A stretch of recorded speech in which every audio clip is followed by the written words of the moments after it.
Olá pessoal, tudo bem? Hoje, dando continuidade ao sistema respiratório, nós iremos falar sobre sinusite e asma brônquica. A sinusite ela é a inflamação da mucosa dos seios da face. Então toda essa região aqui fica inflamada. Tanto que vocês vão ver que na foto é bem nítido onde fica toda a secreção que é acumulada nesse processo de todo inflamatório aí. O que acontece? A etiologia, ela vai ser de acordo com a classificação. Nós temos a aguda e a crônica. Lembrando que agudo desenvolve de forma rápida e crônico de forma lenta. E aí, então, aguda eu posso vir através de uma alergia nas vias superiores, uma gripe, posso ter agente bacteriano. Então, mas geralmente ela sempre vai ser com aspecto viral. E aí a crônica, nós também temos o quê? O ambiente, então, por exemplo, poluente, inalante químico, tabaco, tudo pode estar relacionado. E também a parte anatômica, quando o paciente tem desvio de septo, pode vir ao ocorrer. Também alterações sistêmicas, como alergia, diminuição do sistema imune, algum tipo de doença base. Então, o paciente tem asma e isso fez desenvolver a crise de sinusite. E também pode estar ligado também a fatores bacterianos e fúngicos. Tá?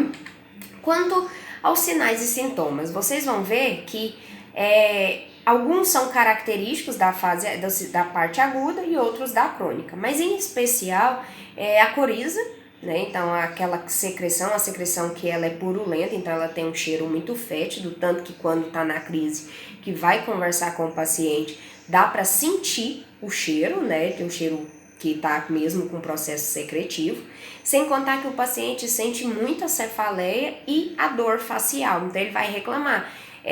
Vários pacientes já reclamaram o seguinte: nossa, parece que eu levei um murro no olho, porque você pergunta, localiza a dor, que inclusive é um cuidado de enfermagem, muito importante, a gente pede para o paciente localizar onde que está a dor, porque tem pacientes que vocês vão ver que chega pra gente reclamando que a cabeça tá doendo, minha cabeça tá doendo, tá, localiza a dor pra mim, aí tá pondo a mão aqui na garganta.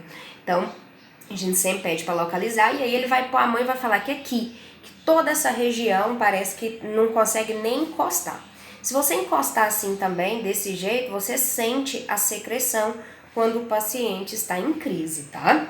E aí, como que eu faço o diagnóstico? O diagnóstico vai ser através dos sinais e sintomas, então o paciente já vem com sinais e sintomas característicos, mas a gente não fecha diagnóstico somente aí. Então o médico vai pedir uma tomografia computadorizada, da face, e um raio-x de face também, onde eu consigo visualizar os seios faciais, e o septo, e consigo também visualizar o processo secretivo ali. Como que é feito o tratamento? Vai depender da causa e do tipo de sinusite. Mas, em específico, vai ser a nebulização, então o aerosol vai ser feito para ver se a gente consegue, vamos dizer, entre aspas, desprender, soltar aquela secreção ali, e também antibiótico, quando o caso for através de bactérias, os anti-inflamatórios, corticoides, compressas mornas e úmidas para ver se a gente consegue retirar essa secreção, e também os sprays nasais e lavagem com soro. A lavagem com soro é para tentar retirar, uma técnica que a gente, na maioria das vezes, ensina o paciente, ou é feito dentro da unidade hospitalar, para retirar toda essa secreção a nível das vias respiratórias. E aí, agora entrando na questão da asma brônquica. A asma, ela é uma inflamação crônica das vias aéreas, onde eu tenho estreitamento das vias, e isso vai causar uma dificuldade respiratória. Então eu tenho uma vasoconstrição dos vasos, e isso faz com que o paciente ele não consiga respirar de forma correta. Vocês vão ver que isso acontece através de gatilhos, então as crises. Então eu tive que ficar exposta a determinada coisa para que eu desenvolva uma crise de asma. E aí, quais são então as causas, a etiologia dessa patologia? As alterações climáticas, nós estamos numa mudança de clima aí, estava muito frio, aí agora já está começando a esquentar novamente, e isso pode causar uma crise asmática, tá? contato com poeira, com cheiro. Então, por exemplo, mudei o perfume, ou a pessoa que mora comigo mudou o perfume, está usando um desodorante diferente, aquele cheiro pode ocasionar. Pelo de animal e mofo também é muito comum, tanto que nessas doenças respiratórias, na maioria das vezes, é orientado que não tenha animais, não mexa com pelúcia, que não tenha cortinas em casa, até mesmo como uma forma preventiva. E aí, uma gripe pode causar também fumaça, alguns tipos de alimentos e medicamentos podem vir a desencadear crises asmáticas, tá? E os sinais e sintomas? Nós temos 2 sinais e sintomas específicos. A dispneia, que é bem característica, e agora vocês vão ver nas próximas 2 doenças do sistema respiratório, que é bem comum, né? E a tosse. A tosse ela pode vir de 2 formas, sem nenhum tipo de expectoração ou com expectoração.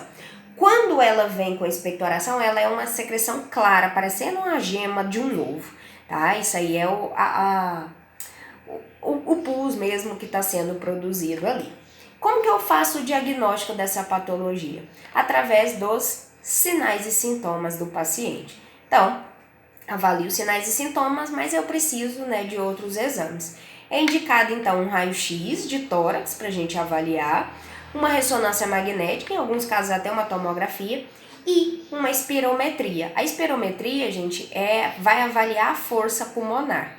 É como se fosse o Respiron, aquele equipamentozinho azul que geralmente o paciente da gastroplastia faz, que a gente tem que elevar as bolinhas e tem que manter elas. Pacientes que são asmáticos, que têm bronquite, que têm efizema, não conseguem elevar essas bolas, principalmente quando elas estão na crise. Como que é feito o tratamento? Ele tem um objetivo, que é melhorar a qualidade de vida do paciente. Então, eu tenho que dar um melhor controle de vida para que ele consiga, né, passar por isso tudo. E aí, ele vai ser medicamentoso e junto com, né, as medidas preventivas. Muitos usam aquela bombinha, mas dentro da unidade hospitalar nós temos 2 linhas de frente, pacientes graves e pacientes emergenciais. Pacientes graves, deu entrada pra gente, a gente vai fazer aerosol. E aí vai ser geralmente soro fisiológico, 0,9%, e Berotec. Berotec é um broncodilatador muito potente que na maioria das vezes, se a gente colocar uma quantidade a mais de gota, o paciente pode evoluir para uma parada cardiorrespiratória. Nós temos o Atrovent também, que é um tipo de broncodilatador, mas ele é mais superficial. Então, geralmente o médico passa assim, 20 gotas de Atrovent e 3 gotas de Berotec. De maneira nenhuma a gente pode trocar. Isso acontece muito. Tem paciente que com 3 gotas, por exemplo, você vai ver ele fazer um ataque cardíaco, ele vai reclamar que ele está sentindo mal, fica sudoreico, porque ele é um broncodilatador de amplo aspecto. Tá, isso daí em casos graves. E nos casos emergenciais, o paciente vai tomar broncodilatador endovenoso, geralmente endofilina, e aminofilina e como subcutâneo adrenalina, para que a gente consiga, porque o paciente na maioria das vezes já chega pra gente praticamente desacordado ali, vamos dizer assim, sem vida. Então a gente tem que agir imediatamente e depois vamos fazer os aerossóis. Então a gente tem que ter essa atenção.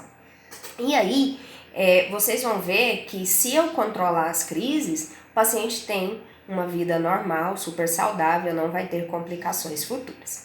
Espero que tenha ficado claro, tá? E eu vou deixar só uns cuidadinhos de enfermagem para vocês fazerem aí e nós encontramos na próxima. Até lá!